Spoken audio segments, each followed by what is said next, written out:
Hey, everybody. Welcome to Open the Gates. I'm your host, Matt Burke. And tonight we're going to be having on Rex Christian. He's going to be talking about his magazine, Devill Flyer. So if you guys give a warm welcome to Rex, that would be awesome. What's up, Rex? How you doing, man? What's up, brother? Hey, bro. Hey, what's up, man? How you been? Good. You usually do this after your horror stream, right, with Brian? Yeah, we actually kicked off the Western Spaghetti Jamboree. We're going to be doing the Western Spaghetti Jamboree every other week, and the Horror Movie Club every other week sweet. too. So yeah, you know, I was like, hey, spaghetti westerns. They say like, the only dude, ones that made any money though were the Clint Eastwood, and the Italians made a bunch of them. Yeah, we're going hard on the spaghetti ones. I mean, we'll probably do others. You know, it's just like Brian, dude. We got the only other ones that I can think that were kind of famous were the Trinity movies. Yeah, My Name is Trinity. I seen the first one. Yeah, I love that one. You know, and from what I gathered out of this, because we did Django. We kicked it off with Django. You know, and I had never seen Django. I mean, I seen Django fucking Unchained, but I never seen Django with Franco Nero. Right. I've seen the original. I hadn't seen the remake.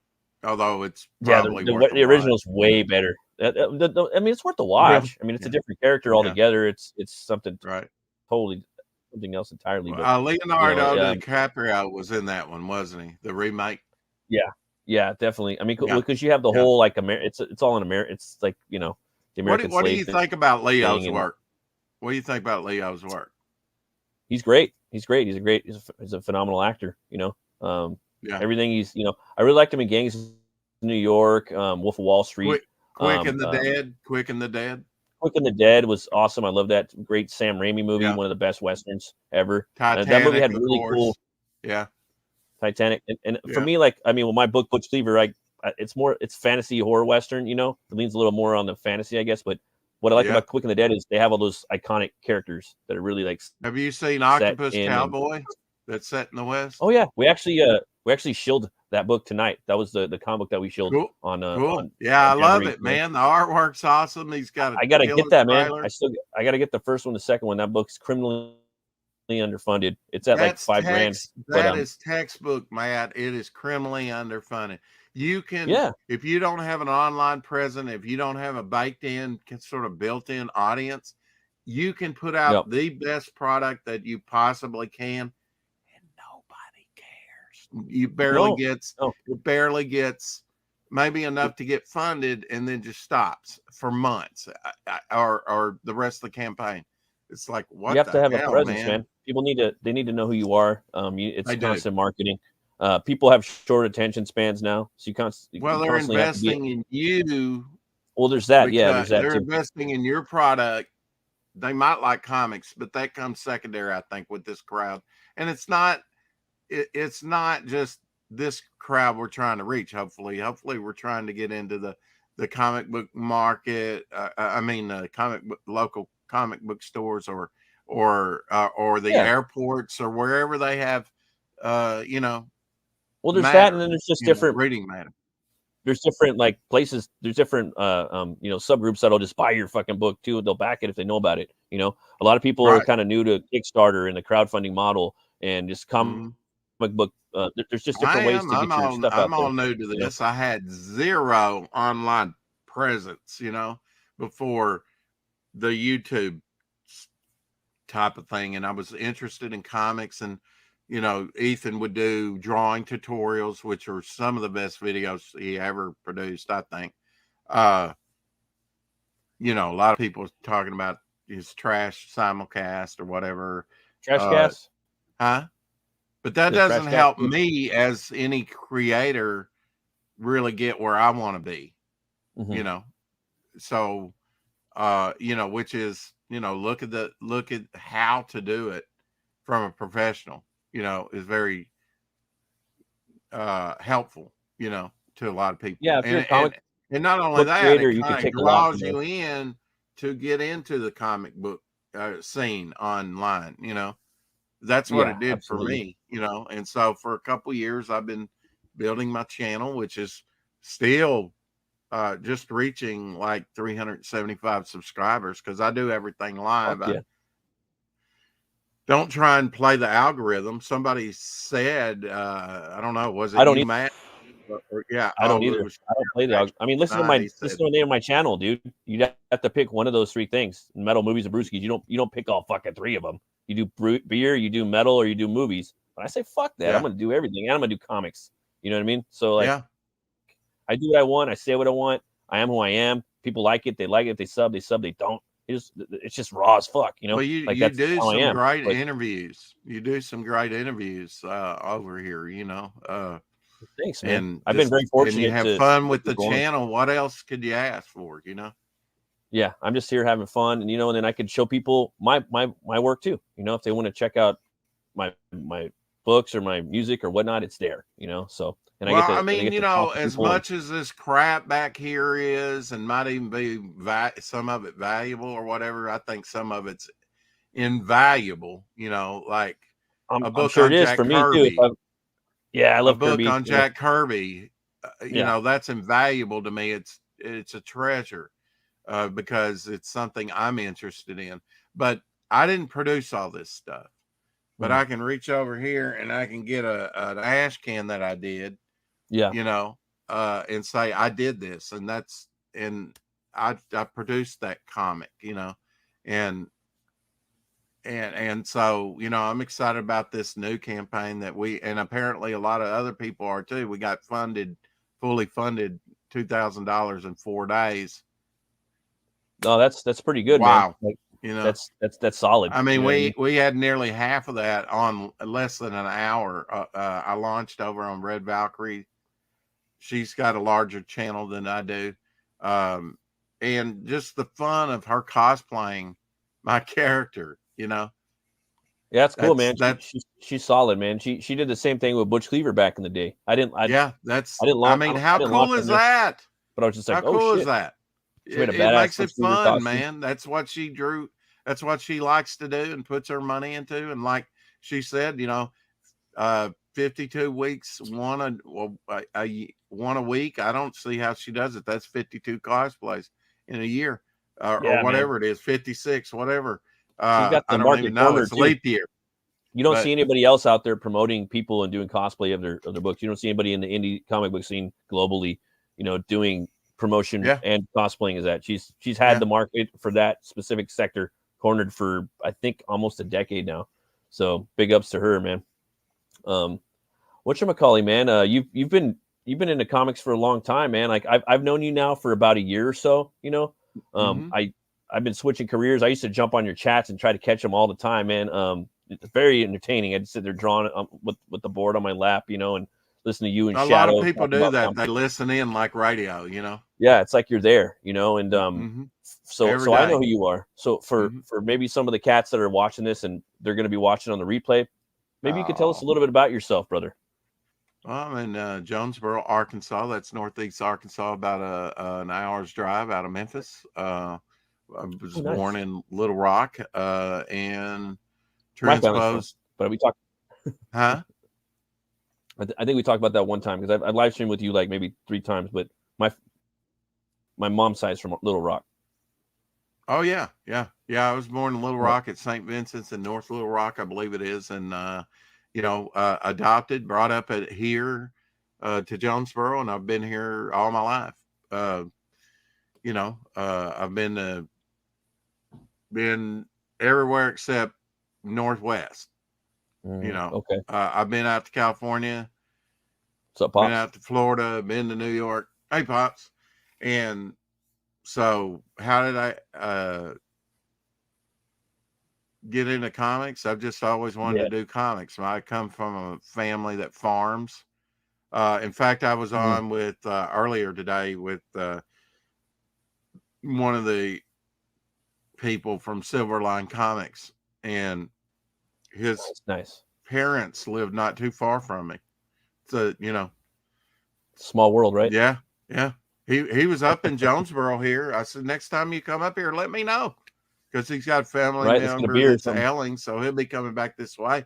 I'd meet him for one of those brewskis you're talking about. Although here, for sure. Even though we're about 60,000 people, maybe, it's a dry county, so you have to go to the line to get alcohol to drink, you know.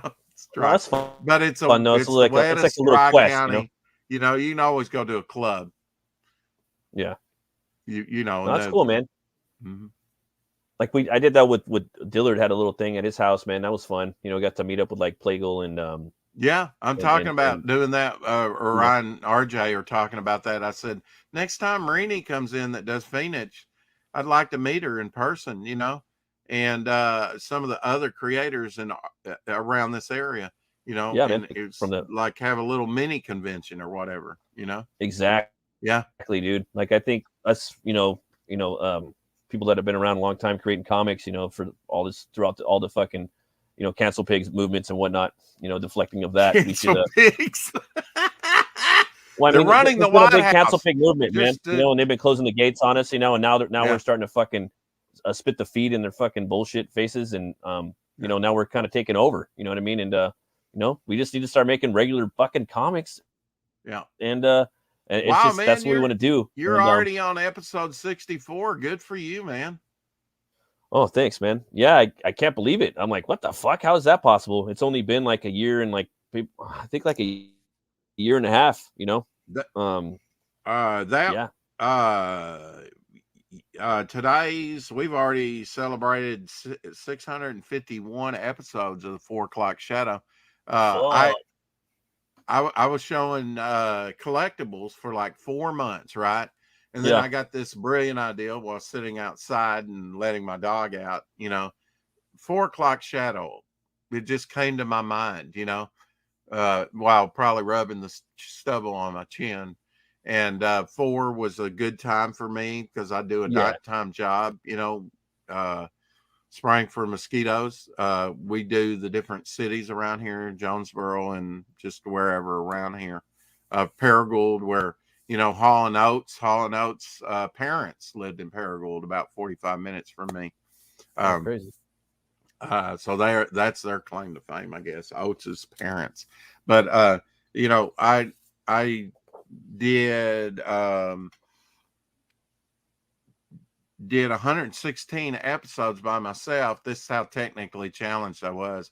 And then I started using StreamYard. I was like, okay, because I was going through the YouTube studio, but that only allows you, no other guest. But once I started, you know, I kind of got a hardcore following that was there to kind of view the collectibles and whatnot. And I was on a regular time, you know, started doing that, my thing, at least once a day, which was not easy. No, especially what's collectibles, you know. And well, it's hard to keep any fucking show. It's hard to keep it going. You know what I mean? And it's just hard. It's not easy. No, and it takes commitment. And I realize that, you know, a lot of people watch it on replay because they're unable to. They're at work, but some people listen while they're going to work, coming back from work. I mean, it was the same way with Shadowhawk that's my co-host. And he started episode 117, and he's been with me ever since. And he was commuting back from work, you know, so he's kind of made the commitment. And but once I started, you know, interacting with other people and having more of a variety show, you know, the channel started to slowly grow, and here we are. No, that's awesome, man. It's going to keep growing too. And I was talking to Pops the other day or today. He just got monetized, and I was saying that's cool, man. You're a fucking character, you know. And there's not that many characters out there, you know what I mean? And there's a few. There's a good amount. Sorry, there's a good amount of characters on YouTube in our space, right? But there's a lot of people that aren't characters. And if you're a fucking character, that's awesome. You're a character, Rex. Shadow's a character for sure, and characters are fucking fun to listen to. You know what I mean? Yeah. I don't think I'm a character. I'm kind of just whatever the fuck. But no, I don't know. I mean, you know, Hal Salad kind of did a riff on some of the bigger creators, but you could absolutely do it with like you know, you'd have metal hair and you'd probably be doing this and have the guitar. Well, I mean, you know, you could, you know, they did that little skit of them in the boat, Washington crossed into Delaware, you know, with Ethan as George Washington, you know, standing in the boat. And Ethan's all the a other character. Cecil and all the other, Cecil's a character. You know, you could absolutely do that with just a bunch of, personalities that's on YouTube. I was just about to say that. What makes a good character is a big personality. Yeah. So if you got this massive personality, you're a fucking character. But a lot of people that, they just, their personality doesn't bleed through over the screen on YouTube. Well, I mean, I played it a little conservative, have it, and some people at don't. first. It's like I was started as the co-host about the same time I started putting content up on my channel, and really Apex Comics. He said by next Saturday, we started on Tuesday. We just celebrated 2 years back in December, right after the day after Christmas, I think. And then he said, and we had another one Saturday, that next Saturday, about 4 days away. And he said, I want to see 2 videos on some content up on your channel, Rex. So I came back with 6 and been going ever since. I've got over 1,200 videos up over there now. So, and I got to ask you a question, man. You started out in comics. When did you start reading comics? What age were you when that happened? Well, I had Vampire Tales magazine back in 1974 or 5. Wasn't reading them on a regular basis then, but I, it's begged my father for it because I was into monsters. And then a neighbor of mine broke his leg, so he had a stack of about 5 or 6 comics like Defenders 15 and stuff before I got started from like 74, 75, something like that. And I bought them like at a flea market, he said he was going to put them up. I said, I'll buy them 50 cents, and for a stack and read them, loved it. DC and Marvel stuff. Devoured it, liked it. But I still didn't know what this comic thing was like. Of course, I watched cartoons and stuff. Really, I got started and indoctrinated when I was a kid in the 60s. I loved anything superheroes. Of course, you had Herculoids and Space Ghost and Johnny Quest. And 60s. Yeah, it really was. Yeah. Yeah. I call it the golden era of animation. And I think it was the best time to live in America was in the 60s, early 70s. Yeah. Yeah, we had all that fucking money. Everybody could do whatever. Yeah, yeah. And so I've been an artist and drawing and making my homemade comics and things like that for a while, and just kind of world building. And then when this crowdfunding model came around, it's like distribution solves the distribution problem. Others did it. Watched Wreck Planet just skyrocket within 5 minutes over $100,000. That's exciting. If Ethan can do it, I can do it, Yeah, man. So let's go do it, 100%. And John Malin's, says, build your channel for a couple of years. If you're working on a comic and really you're putting all your effort into it, it might take you a couple of years. So even though I had mine ready to go, just about ready to go, I was still rushing it, And so I decided, I pivoted, I turned. Things weren't working out with a colorist. Wasn't turning in the quality of work I wanted. And, but I was rushing it to get out there, when nobody knew me. And, so I pivoted, did an ash can. We funded in less than a month, but that was $500. And over the course of time, we've done over $1,300 on the ash can alone. And then, and it's still up on Indiegogo for a few more days, and I'll take it down. But in the meantime, Fund My Comic came up. Even with Fund My Comic, I was wanting to get my comic up on there fairly early. But it really is, if you're not ready, and my current project's maybe about 85% done, somewhere in there, not complete yet, but I guarantee it's going to be epic by the time I get done with it. And that's just taking time, thinking about it, rethinking it. How can I make this better? Retool it. Don't get in a hurry, Just, a lot of people are like, it's a big part of it is, and what we miss, Matt, is you're selling dreams. You can absolutely do things like standees and other stuff that, other campaigns are doing, but also try and think out of the box and look out there and say, well, what hasn't been done before? That's what I'm doing on my next book, actually. Yeah. but someone did it. Someone fucking did it. And I was like, oh my God, Bruce Dickinson did it from Iron Maiden. I'm not going to say what it is, but he fucking did it. But you always have to, and he just did it. Like, I think we do have to think outside the box. Every fucking campaign, every creator has to think outside the box. And what new could they bring to the boutique of comic book crowdfunding? And as you and I were starting the show before we went live, we were talking about over on Fund My Comic, they have an option of a storefront. So I can absolutely put this Devill flyer up on storefront, and that's passive income while you make your next project. You've got a flow coming in.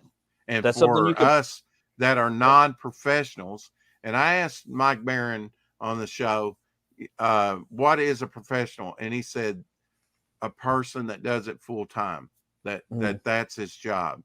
Yeah. So there you go. I mean, I asked somebody that earlier today, I think, and they gave me a kind of a different answer. You know, I think it depends on the person. I asked Luke Stone, as a matter of fact, and he was like, quality, blah, blah, a long answer. No, it's who does it full time. That's their day job. That's their night job. Like for me, I don't agree with either of them. For me, it's how much fucking money you make. Then you're a pro.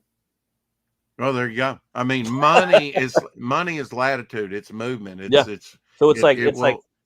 did this, but I made this much money. So then after a while, it starts going into like, and you got to be willing, Matt, to go out of your comfort zone for that. You know, you got to be a risk taker to a certain degree. You have to take risks. You have to do things you don't want to do. You have to get uncomfortable. Yep. 100%. And, you know, COVID and election delays, printing delays, shortages and stuff, things crop up, you know, so you got to kind of navigate that minefield, you know, as you go. You got to kind of pivot with things. And I know that there's some creators that they like to do it all. I mean, I've considered myself an artist. I kind of came on, they were like, who's this Christian dude? I don't know. I was about to say that, dude. You're a badass artist. You're badass. You're badass. I would thank you. Yeah. I mean, you know, I'm starting to do stuff, you know, and show people, okay, I can do this, you know, because I was kind of you, man. You're all fucking like, yeah, I did this. Just because I employed others doesn't mean that I can't draw. That's you. That's you right there. That's you. Huh? Yeah, that's you right there, right? Stuff. Uh-huh. Yeah. Mm-hmm. Yeah, I fucking love your work, man. I've seen your characters too, and your work. There's a piece. Yeah, I would love to see. I'd love to see. I do a lot on like topic lists, you know. Oh yeah. I watch that show whenever I can, man. Mm-hmm. That's how I learned about you, brother. Was on topic lists. Right. I mean, you know, I saw Jason Bascom and Luke, and you know, and saw Jason Bascom when Dan Fragger was doing Couch Doodles, and I said he seems like a pretty cool dude. I'm gonna reach out to him. You know, he's not like Fragga level, but that's where I met a lot of people from Fragga's stream, dude. Like, that was a lot of like cats and that I'm it's sad picking that Fragga hadn't been in the trenches. Just, you know, he can say, well, I'm kind of been working on this project for 2-3 years, and it's going to be, and I'm sure it is. I backed it to the hilt, but then, you know, he had like a tier where you could get a t-shirt, shot glasses, everything. He's like early in the campaign, well, I got to shut this down so I can get that stuff made, and, you know, kind of they're cut off for orders. We're still waiting on the book. He could have left that up and sold how many more? I was going to buy another one just for a friend. He shut it down. I wanted one of those hats, dude. I wanted one of those Black Flag hats. I know, right? And he just shut it down early, and he didn't even at that time think that it's going to take a lot longer to produce. I like Dan, dude. Like, Dan's the man. I do too. Nothing wrong with him. As far as like, but I do think that hurts a lot of the crowdfunding scene when you have late projects, extremely late projects, and they don't update on their projects. Now, me, I'm out there daily, you know. Yeah. I don't send out updates because I am the update. I'm out there in front of the camera every day telling you what you see, what I am working on, what I'm not working on, what I'm going through. You know, people want to be invested in your daily life. That more than anything you can produce is what they care about. It's all about people, Matt. Oh yeah, it's good to do that. I know Dan too. He does do the professionals, right? He still does that show, or? Yeah. Yeah, now he's on that. Yeah. I got some updates from him too recently. I know that he's putting a lot into the book and really trying to make sure it's like the book could have been out and it would have been fucking immaculate, but for him it has to be like. I was wondering, man, like what was some of your artistic influences growing up, man? Like who were you really inspired by? What really got me started was George Perez, Avengers. You know, I mean, even over Jack Kirby covers. You know, who's this Kirby? He's not as good as, you know, stupid me. You know, I mean, aesthetically, you know, I just thought George Perez was it. You know, especially, and this was his early stuff, which was a little rougher, unrefined. As he went along, I didn't like his stuff quite as much as like when he polished it. For stuff. I kind of like that early, hey, I'm learning type stuff. I like it was simple. Someone was saying too, like when you're doing, like I wish I had the opportunity to make comics in the mainstream because just to see like who you are as an artist, because they say like when you're working in the mainstream doing like deadlines and having those books come out, you know, you really see who you are and like you develop a short, quick style of what you are. When I was a kid, my cousin drew a quick, character. Like with his, when I was a kid, he was drawing so much. I see things that come slowly to me. It's like, you know, it might say next issue at the end, this happens. Okay. It didn't quite register to me where to get comics, you know, and eventually I went into a pharmacy. My grandfather was in the hospital and this is when you could leave your kids unattended, folks. I'm going over to the hospital, you know, which probably took her about 30 minutes. Right. So I really had time to look down that rack on everything, you know, pick you out something. And so I could pick out one comic, and I got in George Perez. I might as well get as many characters and bang for my buck. Right. So I got the Avengers. Then we went back 2 weeks later and I got the very next issue without even knowing it. I was drawn to the George Perez stuff and all those characters. And didn't even know it. When I got out, I said, hey, this is the next issue. I'm going to collect it from here on. That's my exact words. And that's what I did, you know. I didn't miss an Avengers. It was rare I would miss an Avengers issue. It was like a couple years later, I finally found X-Men, because not all the newsstand stuff was. That was the great thing about, you know, newsstands or pharmacies or groceries. You could just, as a kid, go in there, snotting, liquor drooling, store, and go, oh wow, Kryptonite, Krypton, Superman, Batman, Gotham. You could discover a new world. So fun. Now you can't do that. No, man. Even the liquor store I used to walk up to, man. The liquor store I walked to, like it was called Sportsman. It has a, you know, it had a big grizzly bear on the fucking painted airbrush on the side of the liquor store, you know, and it had heads of deer inside there. You go in there and it's got Denny Moore beef stew and beans and soda, and you know, it was everything in there. And you go in there. I love that.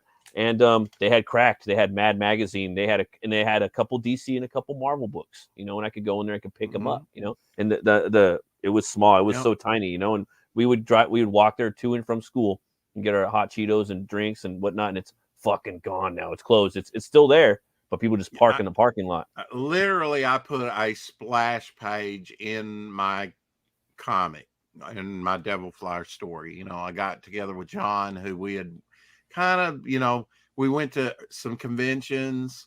We went up to Chicago a couple times in 85, 86. Great years to go, because DC was celebrating their 50th anniversary. The next year, Marvel was celebrating their 25th anniversary. Got to meet Stan Lee in 86 because it was their 25th anniversary. Got to meet George Perez there, the guy who got me kind of started on a regular basis. Your main inspiration, right? He was your main inspiration, right? Was George Perez, I right? even got a chance to ask him, and he's like, "Oh, I don't do that anymore." You know, as far as convention drawings, he was.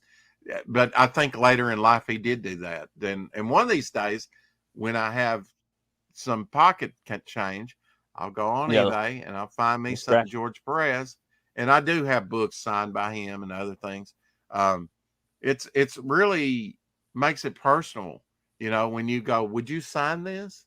You know? Oh yeah, totally. My buddy Miguel. At that time, Stan Lee, he charged big amount, whatever, you know, to sign something when he was older, right? But then he was doing it for free signature. They were limiting it to one, and this young kid took advantage of it right in front of me. He was like, 6 comics. Boom. And Stan signed all 6.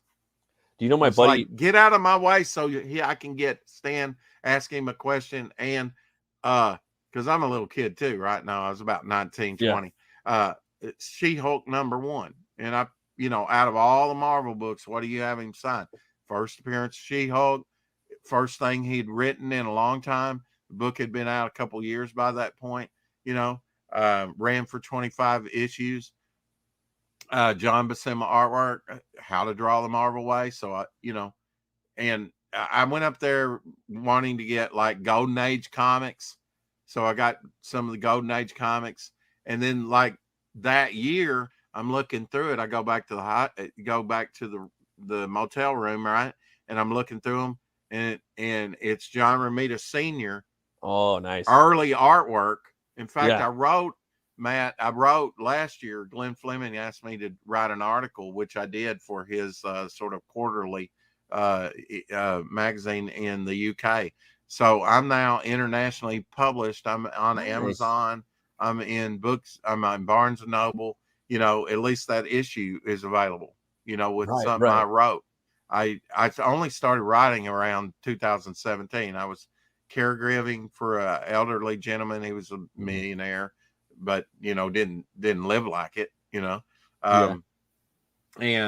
I always considered myself an artist, not a writer. But I had to be up during the night, and I did start out drawing, but then he would call me in and I'd have to stop and stuff. So I just started writing. Things would come to my mind. I started writing. I was like, I am pretty good at this, I think, and I think God was just preparing me for, look, if you're going to do your comics and you don't want to have to hire a writer, you better learn how to write. I mean, or at least express yourself. And I've never had a problem with that. So,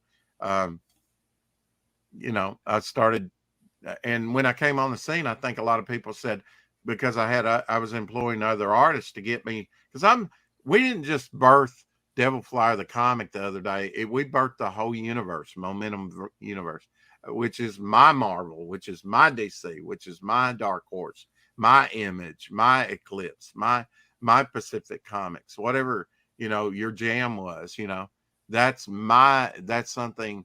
And I can't wait to fill up at least one of these shelves of nothing but of stuff than what I produced. Oh yeah, for sure, man. I want a lunchbox. I want an acrylic standee. And I don't care. I don't care if it's my lamest ass character I've ever done. It's still my character. Yeah, it's yours, man. And that's cool too. You're talking about signing, dude. I was about to say my buddy Miguel, like whenever I go with him to Comic-Con, he makes writers draw a picture. Mm-hmm. He fucks them up. He's like, hey, can you do a little sketch real quick? But I'm a writer. He's like, yeah, just whatever the fuck. I'll tell you, Justin Belmont's done that too. He's got like Mike Barron, he's a writer, or he's gotten some of the writers even. I mean, Justin Belmont's got an awesome original artwork, collection. Oh, okay, cool. I got to get his book too, man. My first collection, which was I guesstimate about 16,000, about 45 long boxes, 1997. The guy that I was renting the place from burned it down for the insurance. Oh, mother. And what a piece of work. John Byrne, original artwork. The comics, the memories, But all that's replaceable because it's mass produced. I had one of a kind stuff, the original artwork. That was the real loss. I had and I got it up there in Chicago when I went up those couple of years. But and I jumped track. I got those Golden Age books signed by Romita Sr. He said he and his wife was with him that first year, and then his son was with him the next year. JR. Yeah. And he turned around and said, "Look, Virginia, we were dating when I was drawing this, It was like early 50s, like 1952. What an experience to, he was be there. leafing through. He hadn't seen it since he drew it in the 50s. And this was like mid 80s. Yeah, and that he was looking at it again. Repressed memory, That's crazy too. You were talking about you're kind of writing. You're starting to write, man. Like you're having to write now. Like I'm writing all too, the stories in my book. Yeah, me too. Like I'm in the same boat you are. I'm Mm-hmm. writing too, and I'm a learning writer. Mark Barron says you got to shit out like 1 million words or 1 million stories before you become and I'm in that process too. What are some of the things that you do to get you motivated to write? I storyboard, I like the thumbnail. I tried with Devilfly, I tried the Marvel method, Stan Lee and Jack Kirby, Ditko. Me too. Give me a plot.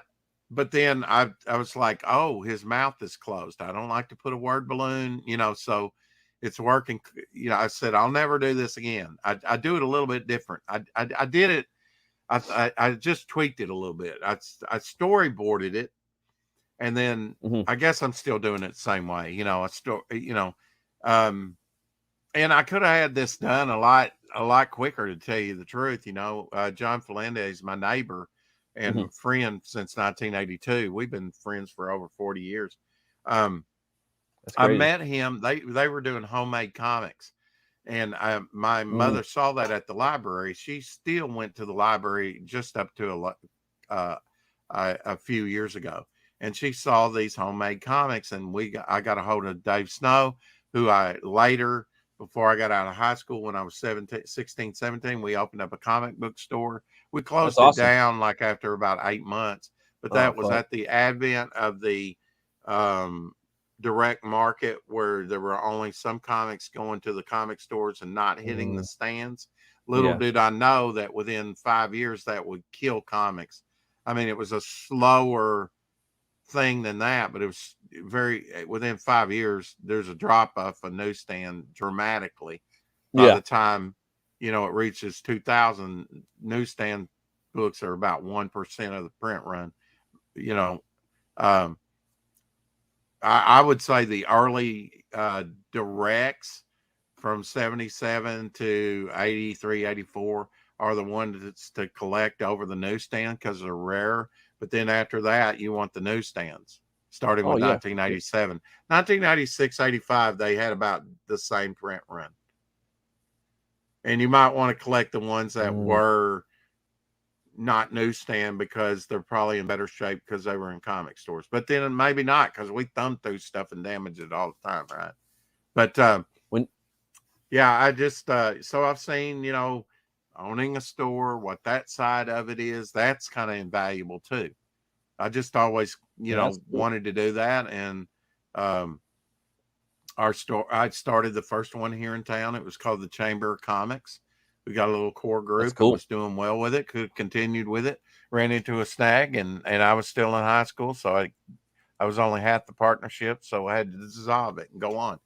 But then, we went to conventions, and it was more about the creators back then. It was lovely. You could meet a Stan Lee up close. You could meet a Jim Shooter, or, whoever. And you could meet some of those legends that were gray haired like me at that time and still alive. Jack Kirby was still alive. I just never went to a convention where he was.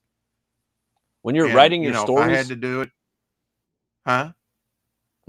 Let's see. When you're writing your stories, do you type it up, or how do you go about doing that? Do you go full script? Different ways. I mean, I may just think of it and not want to storyboard it out. I did an Interman story like that a year or so ago, which will be in Devil Flyer.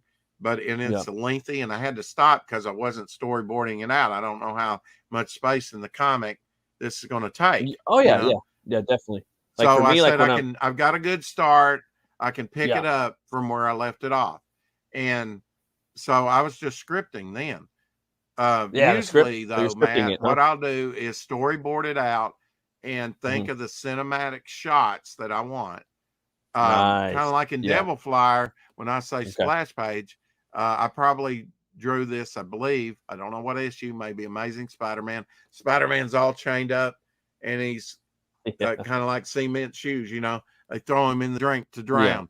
Yeah. As a kid, when I turned that cover and saw that on the stands, I was immediately into the story. I said, that's cool. Spidey being drowned. I was immediately in the story. So I did that with my own character, Devil Flyer. And you know what? I've read Devil Flyer story recently, setting up the campaign again, because it's been a while. I don't just sit around and, read a 28-page story that I wrote all the time, and I know what's going to happen. But it tricked me, Matt. It's like, you don't get back. You totally forget that he's thrown into the water, because then I go bam into a 2-page spread of him over, looking all heroic over the city.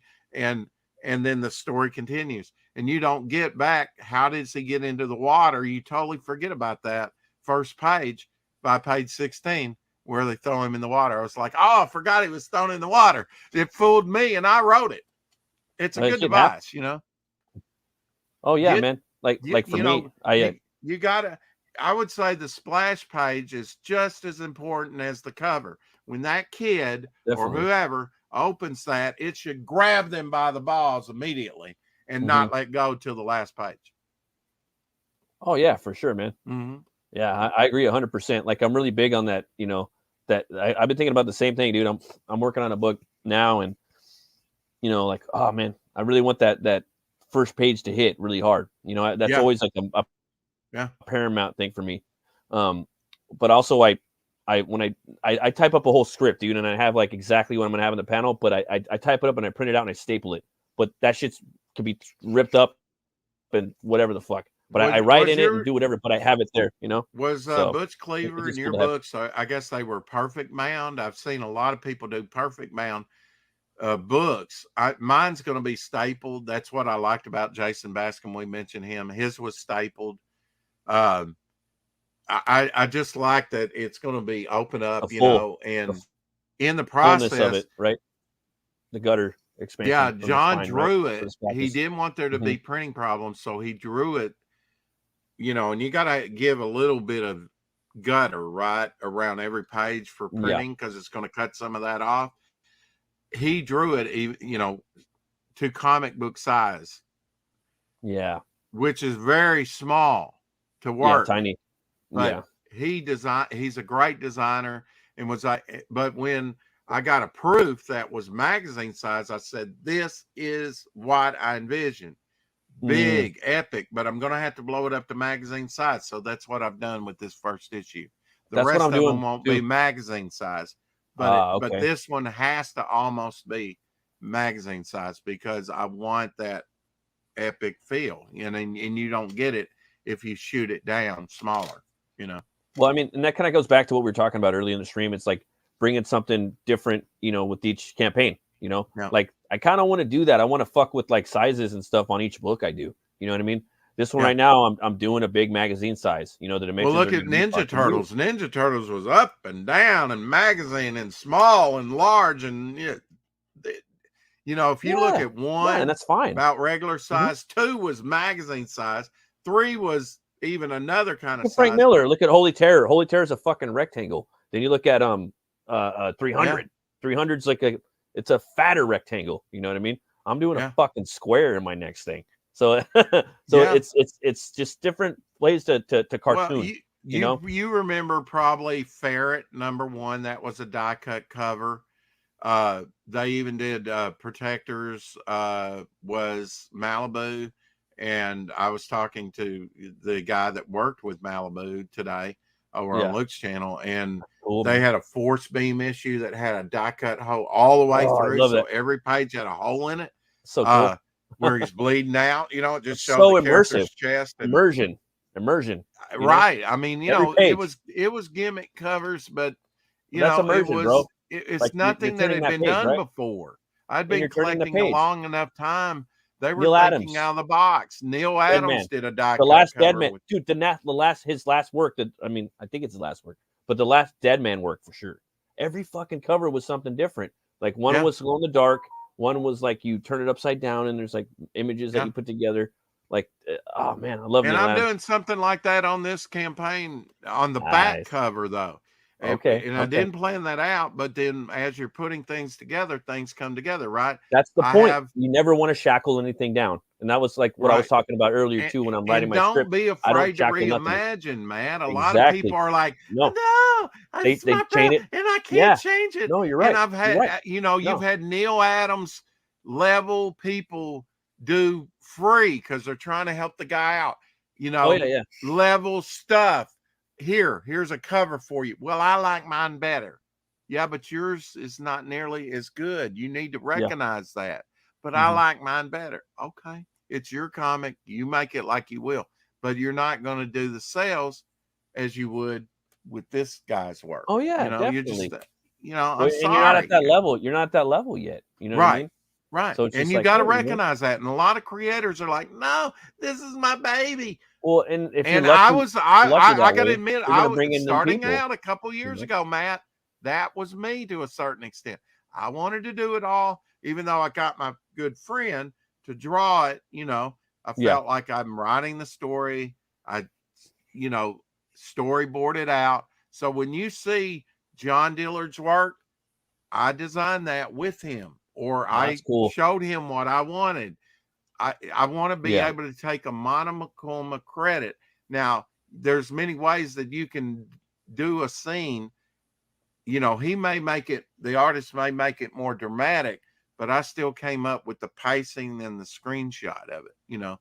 And if I have something very specific, interactive, if I have something very specific in a vision, I'll tell them I want it exactly like this. Yes, exactly. No, that's cool, man. Like, that's cool. I think it's fucking dope when people like when artists get together like that. You know what I mean? Well, I didn't want to collaborate, but then I was like, if I'm going to build a whole universe, I need a whole host of artists. I think eventually you're going to start kind of really liking it more, you know? Like, I do now. You bet. Yeah, I mean, I was the same way, Rex. I ain't gonna lie, bro. I was. And one thing I did, Matt, when I came on, it's like you know, Butch Cleaver wasn't one of them, unfortunately. But then when I started really getting into production, it was sucking all my money. I couldn't back the campaigns.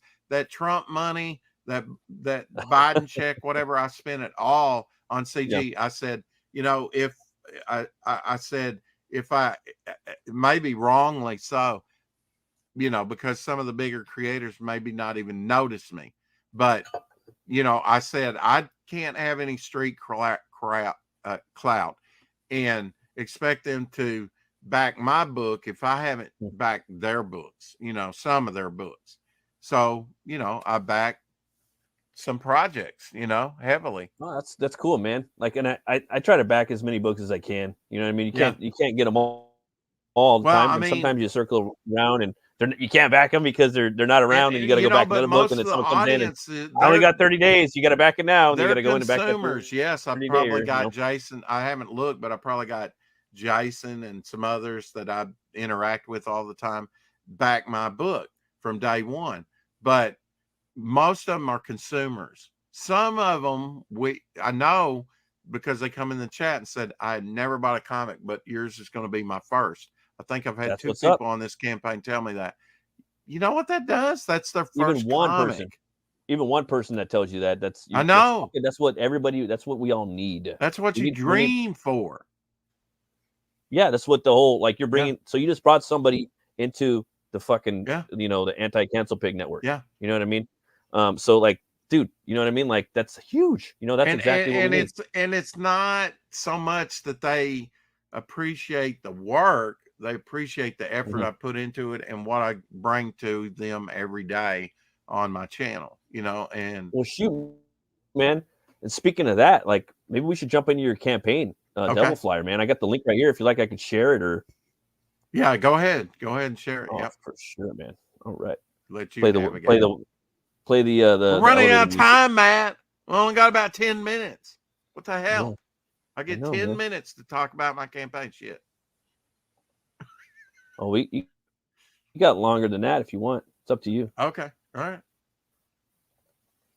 It's up to you, brother. We got it right here. Yeah. Devil Flyer. Abigail. That's Abigail, my dog, my love and joy. Oh. Yeah, I mean, look at that, man. 4 days. $2,000, man. That's fucking awesome, dude. You should be proud of yourself. I've never made $500 a day in my no, I don't think. Yeah, I've had some good paying jobs, but not that good. Can I play your trailer? You bet.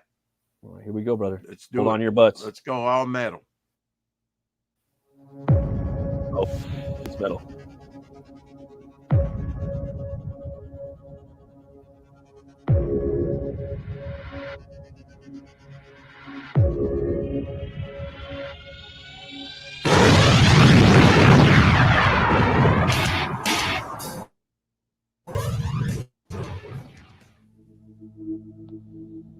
You know, Matt, everybody's got an opinion about your book, but it has to be your vision. Oh yeah, no, it always has to be your vision. Like, Yeah. I don't want to sound like, well, I don't give a fuck anyway. But The you have most to make the book important for thing you, we've for talked about yourself. tonight is what we were talking about before we even came on, and a little bit while we've been streaming. You have to think out of the box. You have to be a risk taker.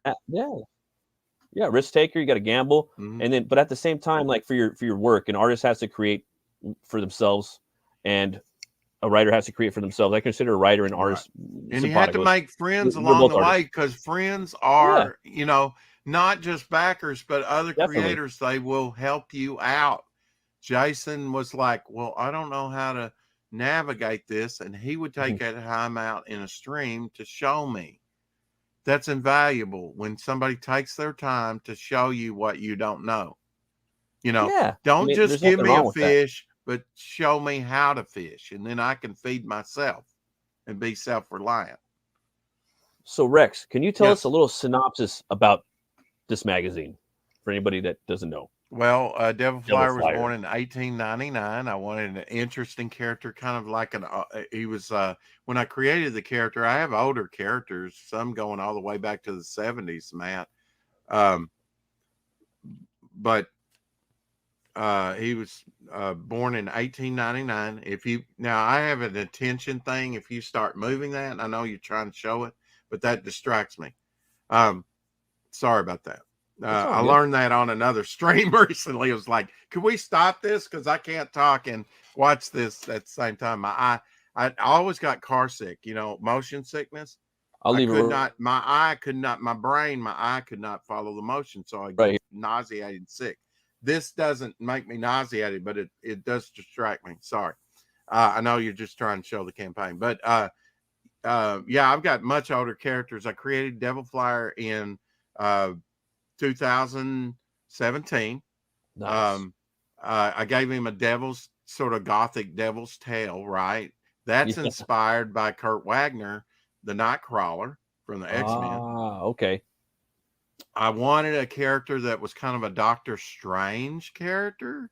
Okay. Believe it or not, and Spawn.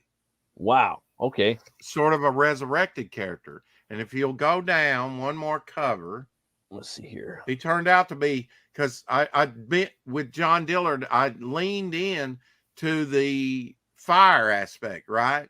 I love that Dillard cover, man. That Dillard cover just fucking, man, he just brought that shit to like, wow. Oh, yeah, I think we've sold like 21 of his cover so far. Oh, really? This one here is, it's a watercolor, but it's a little light on the coloring. The gray should be darker. This is kind of a robin blue. It should be more of an ultramarine blue, but this is kind of between us. And then you see the green, the trident green, even the wings are green, which really they're white, but energied up. They're that sort of Spawn energy, right? He was born in 1899, and so that means, you know, I kind of did that where he could be born not even in the 20th century, because I was born in the 20th century, but something exotic, you know, but not too far into the 1800s. Right. So he's born in 1899. That would have put him, you know, very young, but able to fight at the end of World War I and to fight in World War II. So he's fought in World War I and World War II, part of his backstory, which has not been shown yet and will not be shown for years to come. Because after I get done with this current arc, I said, what can I go into that's going to be epic? And by then, people are really going to be into Devil Flyer. What can I do to top that? Tell his origin.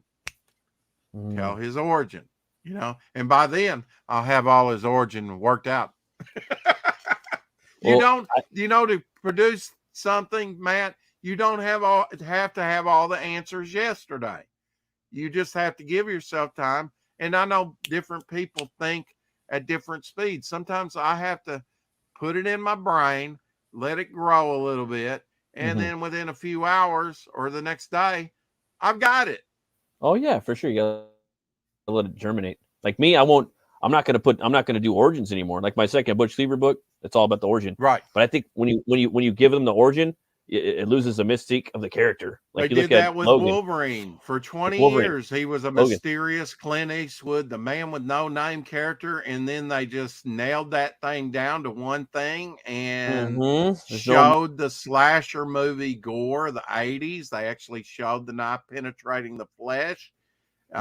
Speaking hypothetically, that's okay, but I prefer the Texas Chainsaw Massacre. Leave it up to your imagination. Let your mind fill in the gaps, kind of like radio theater of the mind. Suggest, don't show sometimes is more effective because your mind can fill in the blanks. And it can, when you nail it down, it can only be one thing. But when you kind of leave it ambiguous, and especially in horror comics, you want to leave it ambiguous because we are afraid of the unknown. 100%, man. If we hear, I'll never do that again. I'm not gonna. I mean, not for a long time. I won't give the origin of my character away. If we hear something like scurrying, some kind of noise, it could be a harmless cat, it could be a rat, it could be something that would eat your face off. You don't know. But now, if it's a cute little bunny, around the floor. Yeah. But once you know, I don't have to be afraid of that. It's just a bunny in the house, Yeah.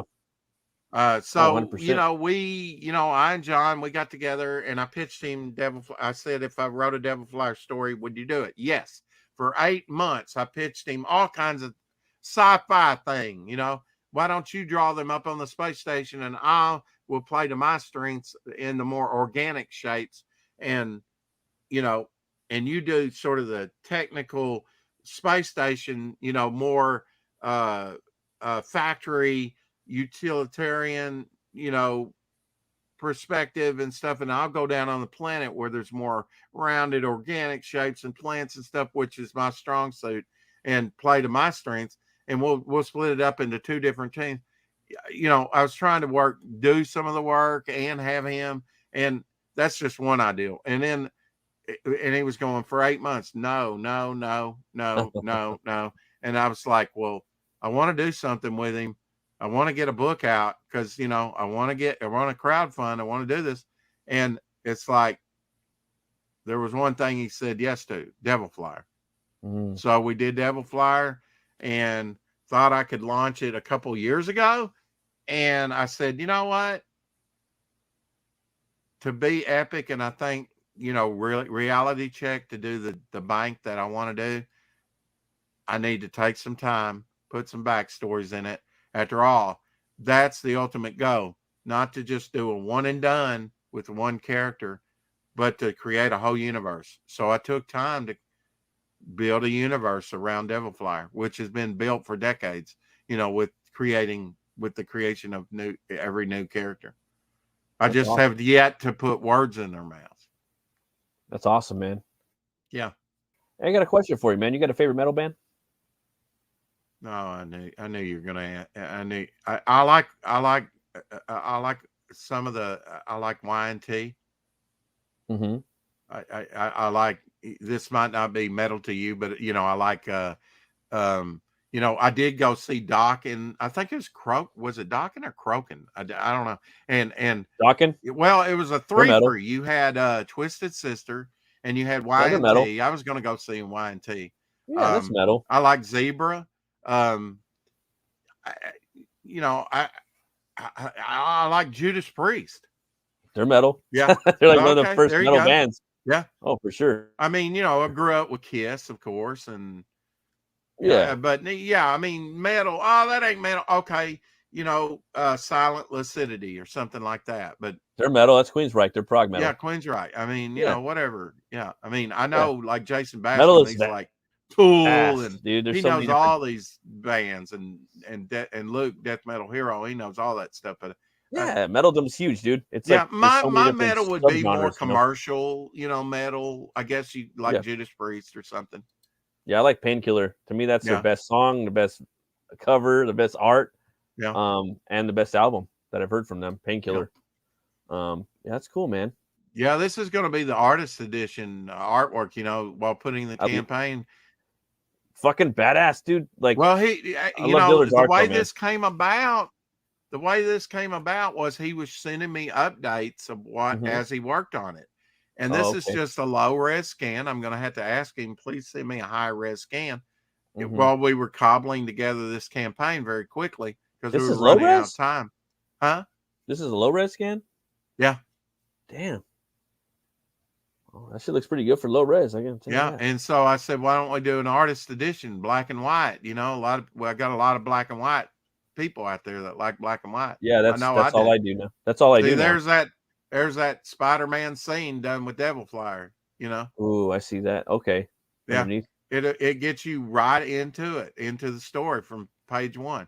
So I have the He's- Devil Flyer ash can. Like, some of this is gonna be in there a little bit. Yeah. I mean, I did the first 7 pages of the Devil Flyer story in the ash can.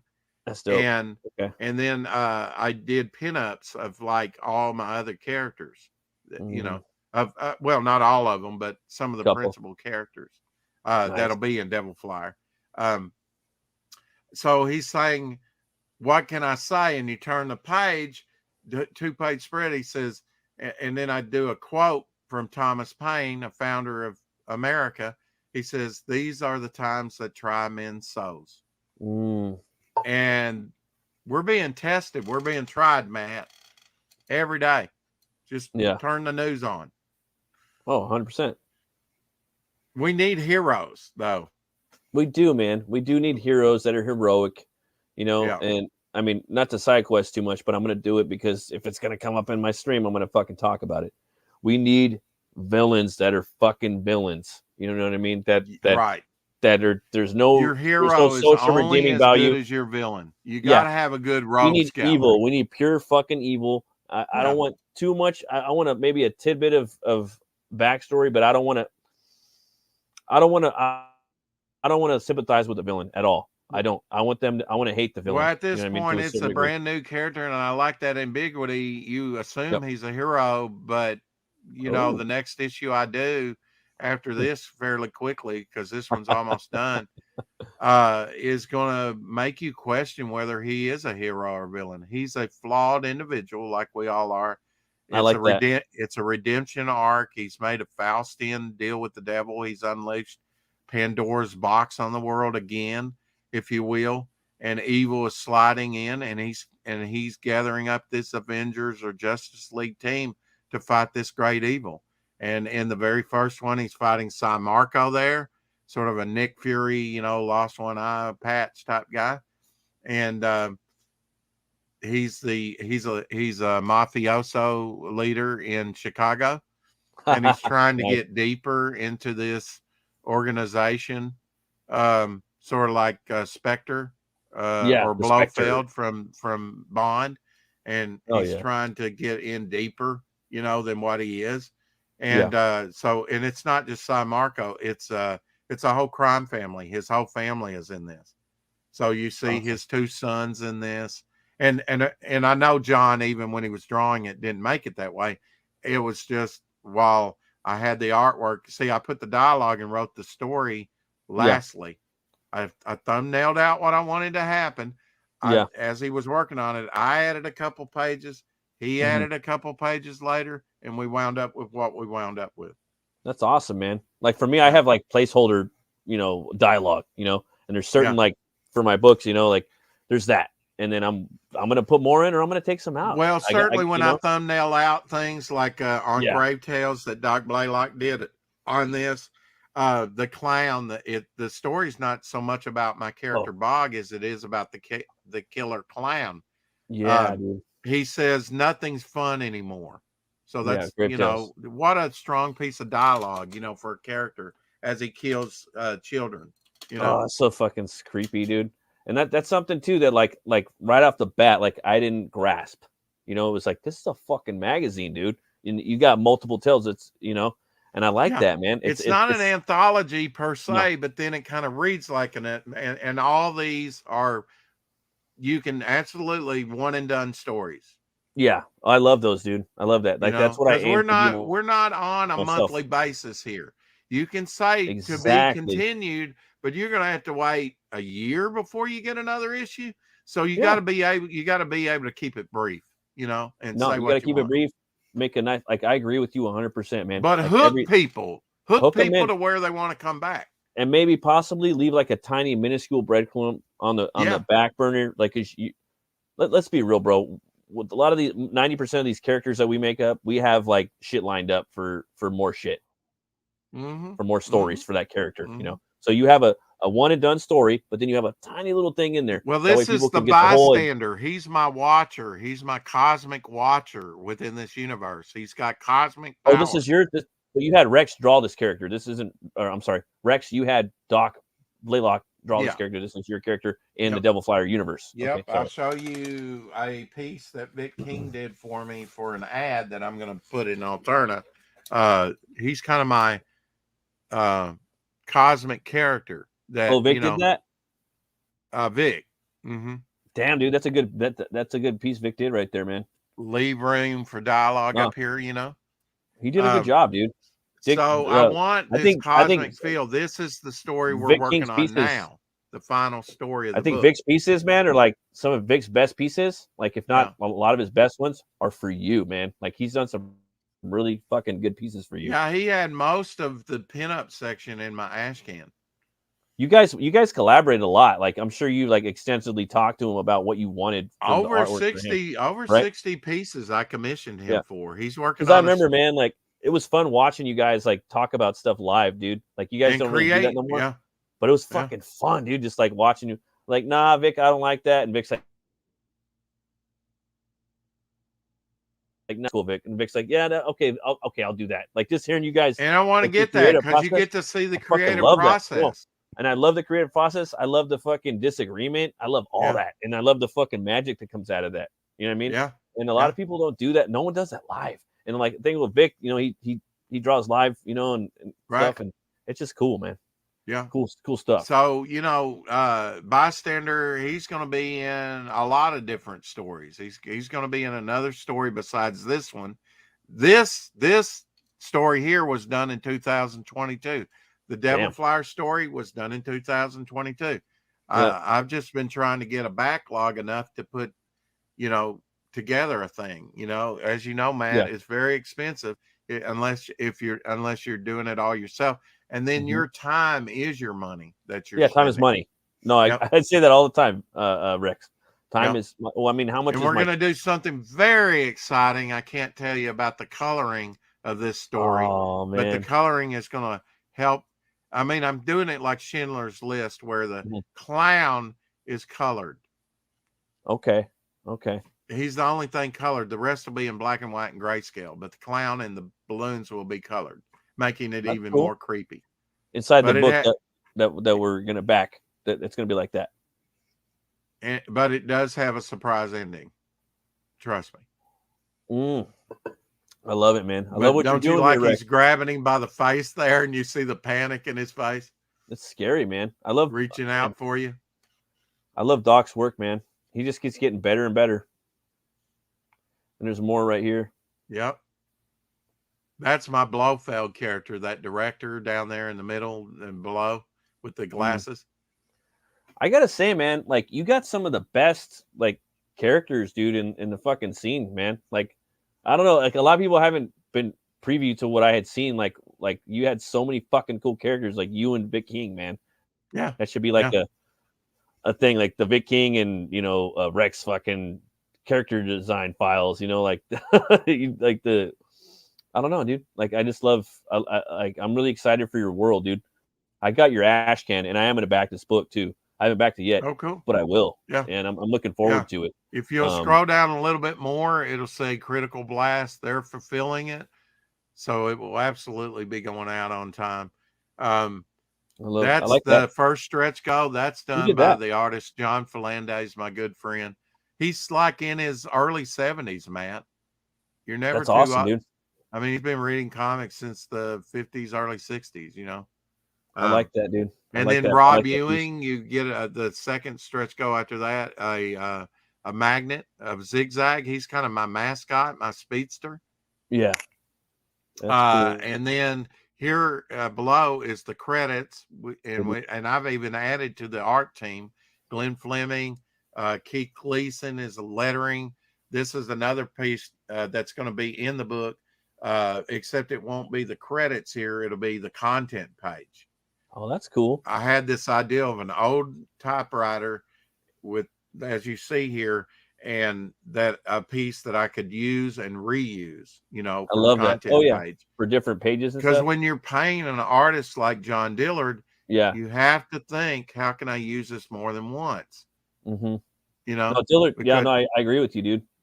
Like Dillard adds a lot of detail, and he builds worlds. And not everybody can do this and make it look this dope. No, like look at like for me, it's all about like everything on the bottom of the screen underneath the title, all the little gears or all the little bolts and nuts. And can you pull it up a little bit? The mech. Not everybody's seeing that. Oh, sorry. Let me get in there with that real quick. I got it right here. So, or I mean, just scroll up a little bit so that they see the actual workings of the typewriter. You know. There you go. Wrong way. There you go.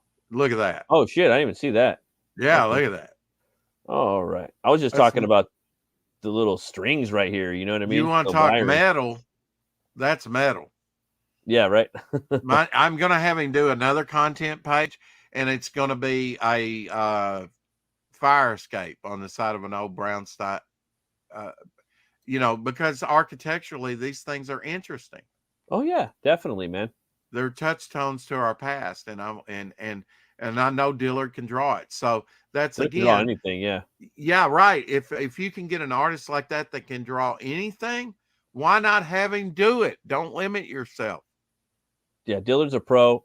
To me, he's like a Steve McNiven, you know. And he's quick. He's quick. Like you know who Steve McNiven is, right? Obviously. Like Old Man Logan artist. Like that's that's who to me like Dillard is, you know. Mm-hmm. But you know, Doc Blalock, he's got like a film noir. I never considered it, but like this, John Falandes, he's kind of got a Golden Age style. It looks hand done. It doesn't look manufactured. It looks like a fun read. I love that piece, dude. I love that whole like cover. Even just this right here, you know, it's like looks like a fucking metal album cover. Yeah, I mean, it looks like an old Charlton comic. You know, because they did a lot of that creepy horror comics type stuff, you know, in the 70s, sure, 80s. Man. Yeah. What's your favorite movie? I gotta ask you a question. What's your favorite movie? King Kong. Just King Kong, the original one, or the original Jeff Bridges, or the original. Okay. Yeah, because it was the first big monster movie. It was the Star Wars of its day. That's really disingenuous because a favorite movie would probably be a Charlie Chaplin movie. My favorite Charlie Chaplin movie would be pick three movies then. Three of your the three movies that you will watch no matter what. City Lights from Charlton, and that's 3 Chaplin. He's the only person on the top 100 list. He made movies what they are today. Mm-hmm. City Lights. He was think about this. He was doing that. It's like Schindler's List, right? It's like what was The Lighthouse that came out recently? The Artist in 2011 won Best Picture. It was a black and white and silent movie. Mm-hmm. Yeah. Think out of the box, folks. Yeah. Do what everybody else is not doing. You know, or do it your way. Put your twist on it. Do it your way. Yeah. Right. And think outside the box too and bring something new to the table. Okay, so King Kong for creature, you know. Love monsters, got to be, you know, City Lights, and another one. Oh God, there's so many good movies. I mean, from the silent era. That's why I do it. Like that's why I fuck people love with that, you know, because there's like. Well, I mean, you know, I guess a feel good movie. It's a Wonderful Life. Okay, like that's the thing. That's what I'm trying to get to. You know what I mean? Like, because I know it's hard. Most of the people that come on here, they have like 100 fucking metal bands. They have 100 movies, and they have their fucking 100 things. You know what I mean? But I always like, what's the thing that you're always coming back to? What's your favorite movie? What's your favorite movie? What? Well, for me, like I have 3, dude. You know, that's why I always let people pick 3. I have 3. I have Okay, what's your 3? Bram Stoker's Dracula, RoboCop, and Conan the Barbarian. Those are the 3 I always just kind of go to. You know, like Conan the Barbarian was the first, and I even snuck in to see it. You know, I lied about my age. I was 17. I was supposed to be 18 at a drive-in movie. That's cool, man. In my 67, my very first car, 67 Cutlass, white with red interior. Oh, nice. Fucking nice. No power steering, no power brakes. Yeah. But steel frame, made in America. Very safe. Only had 40-something thousand miles on it when I got it. Very nice. Very nice. And it was a 20-year-old car by that point. My little aunts from Pasadena used to drive in it. When I was 4 years old, we went to Texas in it. Nice. Yeah. Sweet ride. Classic. You saw Conan in there, huh? Yeah. We saw Conan, saw like John Carpenter's The Thing remake. Oh, dude. With Kurt Russell on the big, drive-in theater screen. Yeah, dude. They have one over here, man, by my house. I wonder if it's still there anymore. They opened it up like a year or 2 before like the Rona hit. We're sanitizing fun, Matt. Yeah. We're forgetting about the old stained carpet and the popcorn smell and the trash on the parking lot and the drive-in. You know, we got to have an IMAX. It's got to be high. No, it doesn't. I like the graininess of it. I like putting myself. Well, dude, when I watch movies, when I watch Wizard of Oz, I take myself back and I say, what was culture like back in 1939? Yeah, like I was saying, like. Sorry, I wrote about it, but the grain that you're talking, that's magic. It's all fucking magic. Yeah. As soon as you take that shit away, you strip it down, you see the pores, you see the fucking the hemlines of the Tex Avery even did a little thing with the little makeup, hair that everything. gets on the film. He even did a little spoof animated thing with the hair on the film, or that white dot that used to go boop. Boop. Yeah, in the corner, it's on Star Wars. It didn't matter. Yeah. You went into a theater and the film would jam up and it would burn up and you'd see it go, oh God, that was C-3PO's face or whatever movie it was. Yeah. That's awesome. You'll never see that again. Yeah, Star Wars was the King Kong of our day. It was kind of like 9/11 was the Pearl Harbor of our day. Yeah, when I was 12 years old, of the day. I watching it 33rd week. I finally was like, I gotta come on, Mom, let's go see Star Wars. And for 33 weeks, she finally took me and my cousin. We sit all the way to the back. It was packed. We had to be in a line. It was there for like 2 years, a year and a half here in town. You'll never see that again with all the online streaming. It was an event. Some of the early TV I saw in the 60s doesn't exist anymore. Only in my brain. I want to be hypnotized. I want those memories to come back because that early TV was erased. It's gone. It was destroyed. And I got to see it. Yeah. And little did I know when I was watching it, that would be the last time I would ever see it. Fucking crazy, dude. You saw magic before your eyes. Like I was watching King Kong with my son. The first King Kong, the movie of which you speak, the favorite movie that you love. Yeah. That movie's fucking brutal, dude. And it looks so real. I was thinking about that. Like, damn, dude, I couldn't even let my son watch all of it. Well, it was like so majestic, Skull Island, it was scary. You had the monster, it's mysterious, the mist, and people, the OG one, the black and white one. That's what I'm talking about. Right. Yeah. People, they were just puppets. They were like, they looked so real. They were like, where did they get real dinosaurs to do this movie with? It's so realistic. It was rabbit fur on a puppet.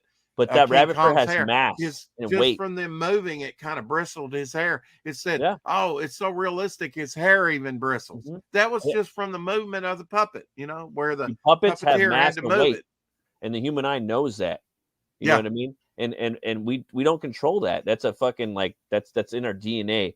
And we know when something is CGI, the brain just sees that and we're like, fuck that shit. You know what I mean? Yeah, there's a movie coming out this year, I think, that's stop motion like that, like the over and it's been like 50 years in the making. I absolutely want to see that thing because they don't do enough. I think you get the best of both worlds. The first 3 Star Wars were the best because they were practical effects, most of it. Yeah. But now I think they if you do a created little effects practical, a some little ways. digital, and mix it, Yeah. you get No, the best of you're both right. worlds. I think they did that good with Hellboy. Yeah.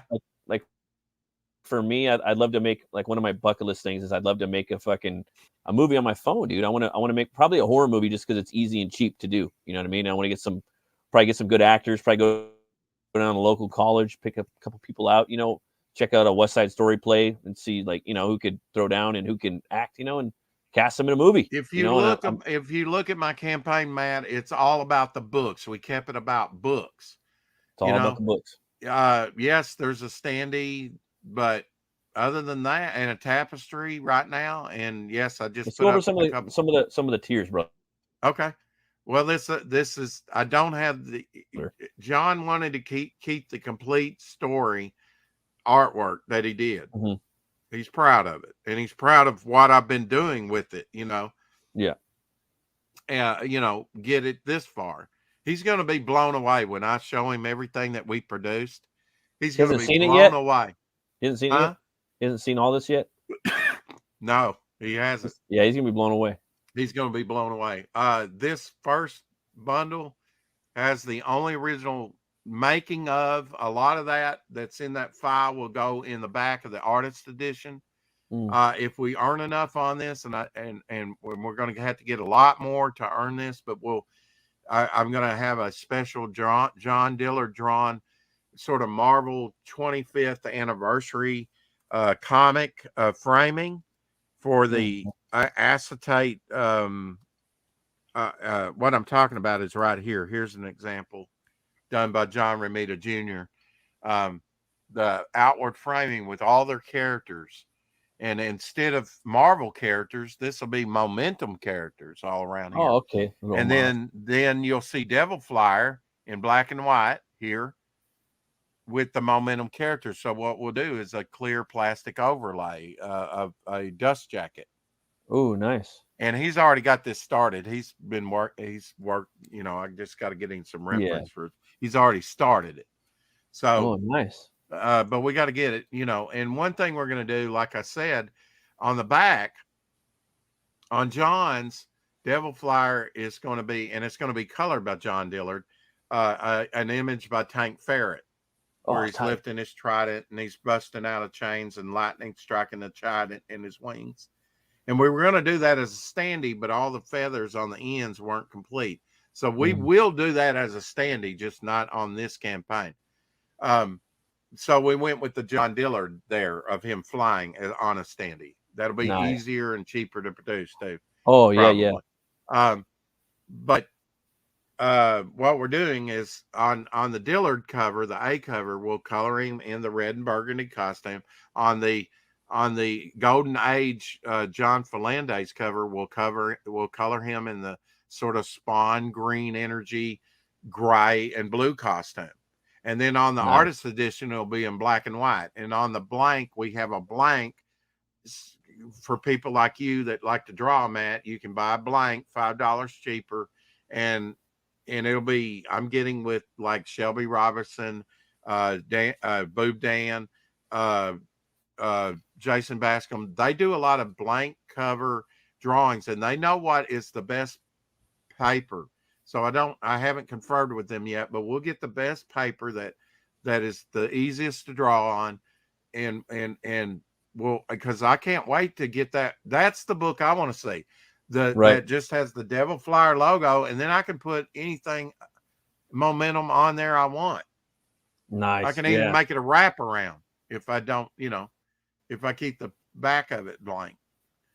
Definitely. So, that again is, I did not plan that, but utilizing that one drawing from Tank Ferret, doing something different with it.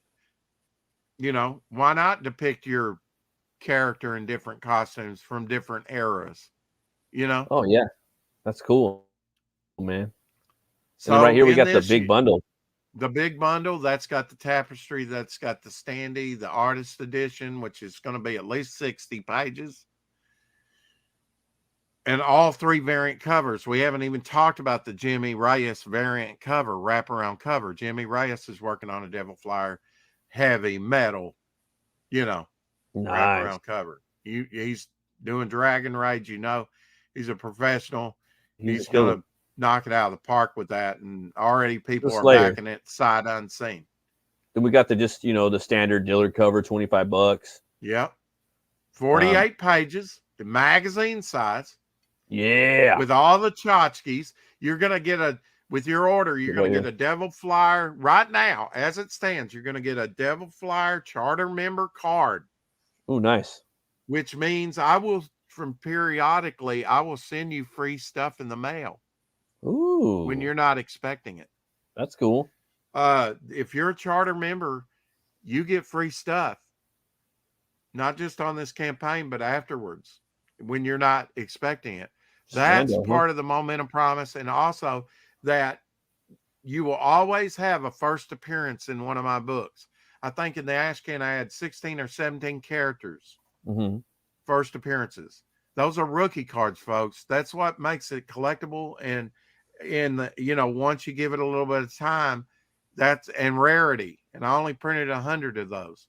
Nice, man.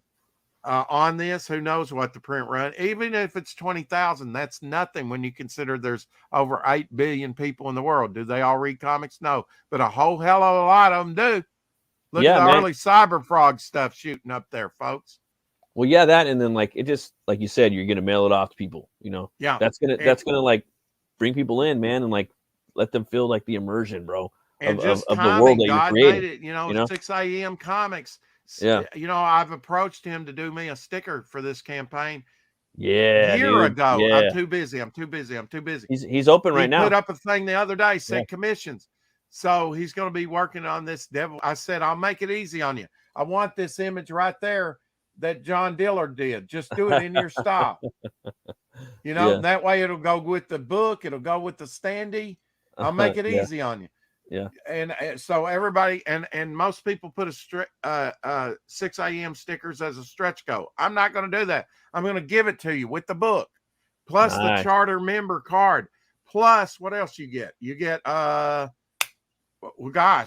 if you signed up, you're going to get a full trading card, and we got a trading card right now. You're doing sketches too, right? You're doing sketches too, right? Oh, head sketches. Yeah, I'm doing everybody a free piece of original artwork, head sketch of a character. Yes. Fuck yeah, man. That's what's up. See, that's what I'm talking about. If you want people to buy it, you got to make it worth their money, especially in this hard economy. You got to build that value. You got to make it fun above all else, and give them. I appreciate my chat because, like Amanda B, she said, all we want, Rex, is a good story. Okay, I can do that. Yep. But I needed to hear it. Yeah, no, 100%. Because I was thinking with this Devill Flyer story, I was pitching them. I did one ash can. I said, well, I want to get something out to you quick. I'll do 2 more ash cans in 6 months. They said, no, we just want a complete story. All right, so I had to wait. Yeah, like Indiegogo, like the movement we're in, like Comicsgate, for the most part, they want a fucking Indiegogo 48-page, one solid story in and out. I've noted, I've got it down to a T. Like that's what they want, Yeah, that's cool, and it makes sense too in a way for crowdfunding. Like if you're not doing a floppy or you're just kind of well, whatever. this is the thing about making it saddle stitched or stapled is that it will open up and you'll be able to just open it up on your table and read it. I love that. What I like about saddle stitch is that you get more art. You know what I mean? And it's gonna have that big epic feel because it's gonna be magazine size. I can't wait to see Brave Tales blown up that big. I can't wait to see the cosmic bystander story with all the stars and cosmic stuff going on, and there's gonna be a drawn interior with a lot of people that Yeah, and cool. the other day, yesterday I said the draw up tier is going up, and Crooked Painter said this is his 8th comic that he's been drawn into. He's the one that said I would back a drawing tier, and I'm like, okay, we'll do a drawing tier. But I announced yesterday, you better get on this drawing tier at 175 because you're going to want to be in this because it's going to surprise you what I'm going to do. Plus, is a badass, man. Like this is exclusive. I'm telling you this exclusively on your channel, Matt. You Oh, want to shit. jump on this drawing tier. I can't give it away what I'm going to do, but it could catapult this into over $10,000 or higher. This campaign very quickly. People are going to want to get in and drawn in this book. I'm telling you, this is going to make waves. What I'm going to do, and you're going to get another book, if a supplement book that is absolutely going to be. It's going to hit big time. It's going to take it to the next level. If you think the draw-in tier has boosted this higher, wait till you see the supplement that's going to come with this. People are going to want this project. Oh, for sure. After I get into works and talk to the artist, which is probably going to be John Dillard, it's going to be, I'm going to give him more Dillard, but you're going to have to give me more cash. You're going to have to back this thing if you want to see more John Dillard. Oh, 100%, man. But get in on this drawing tier, because I made an announcement yesterday on Twitter. I said this drawing tier is going up from 175 to 225. Because you're going to want to get in on this drawing tier. Can't tell you what it's going to be, but it's going to be a double page spread. It's going to be awesome. And then you got a wraparound cover too, right here, right? People can buy that. Well, that's the blank cover, but Jimmy Reyes is doing the wraparound. Sorry, the blank cover, the sketch cover. So I could go in there. Cover, yep. So like where me, you can draw your own character on there. Or whatever. Draw Devil Flyer on there. Or say, F Devil Flyer. I don't care. Right? And you got all three covers. You got Jimmy Reyes cover. That's been successful. I think like John Dillard in between the bundle and individual. You got a bunch of people. He sold like 21 of those. And then you have some cameo drawn in tier. We talked about that. Now we just kind of put that as a placeholder. This is like some of the Devil Flyer art. Don't pick that up. That's cool. You know what I mean? Like even having one person picking that up, dude, that's fucking huge. Having a fan come in and back that, and someone did, fucking huge. Yeah, they're the reason I had it. Yeah, I would do that too. Like even one person, that's fucking. And it's going to be a double page spread, and it's all going to be about CG, baby, and people are going to eat it up. I'm going to lean hard into CG, and I might even have a patch announcement here pretty soon. And the patches are already made, folks. Ooh, nice. I just have to talk to RJ about it. Put that on your battle. Put that on my battle vest.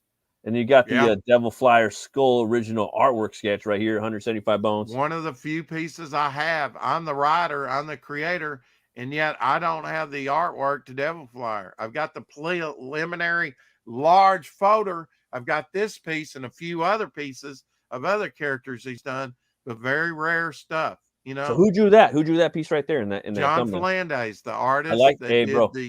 I like that. And he's working on his own stuff now, but he said maybe in the future we can have a crossover with Devil Flyer. I said absolutely. You haven't seen the last of John Fernandez. This Devil Flyer looks a little different. I'm digging this one right here. Yeah, he's got a beak. He made him actually into like a bird man.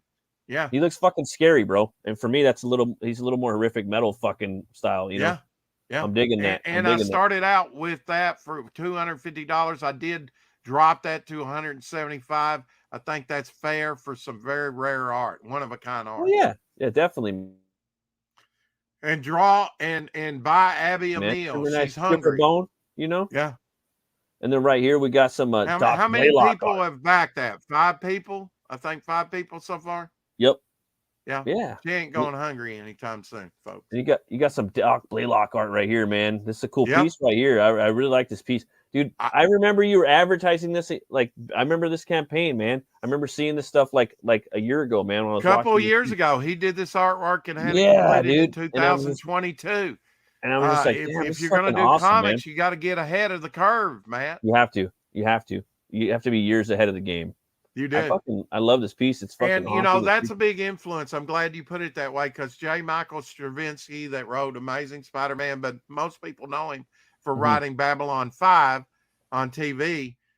He said, I wrote 1,000,000 years into the future, 1,000,000 years in the past. I know where I've been. I know where I'm going. And I just have to tell my story in the middle. Exactly. And that's what I'm trying to do. My next book, I've got a story that's going to be set 250 years in the future in the Momentum universe. I've got one that's slightly told in the future. I got one that's told in the future, but set back in 1959. What? It's in the future for the character. It's called The Death of Silver Boa. Vic King's working on it now. So I start off again. the very first story about Silver Boa, which is a great character, is his last story. Immediately, you're intrigued, I hope. Yeah, that's awesome, man. And I like too, though, you got a bunch of different, eras of which that people could hopefully jump in later. There's going to be, I mean, dude, with there's him, only fucking 2 pieces right here by Doc, dude. You guys get in here, like you go to like some campaigns, they got a bunch, but like, man, you guys got to get in here. You only got 2 Doc pieces. We'll be adding to it weekly, and we're every Wednesday on the 4 o'clock shadow, we will be adding original art by me. Oh, hell yeah. Sketch cards, bookmarks, whatever. I've already got this stuff produced. I just got to go get it scanned. We got to get it up. Every Wednesday, we'll be doing a new drop on the campaign. We've already, since we've launched it, put up the, we had a early bird special, but only like 22 backers. But shoot, we were almost funded. We got funded in 4 days. Yeah, that's quick, man. Yeah. It's barely 4 days. You're already at 2K. That's killer. Most people nowadays, like in the economy, it takes them 24 days to go, and then 30 days more if I decide to do that. What up, Jason? All right. There's the man, the myth, the legend. Give me some more money so I can pay Jason to do me something for this campaign. That'll really make it metal. Yep. Yeah. He had me on his show right after launch on Sunday, and he said, "What is the Living or Dead, the creator?" And he thought I was joking, but he said, "Who would you like to work with?" I said George Perez, but not after saying Jason Bascom. I want some Jason Bascom, and I've been hitting him up for a couple years.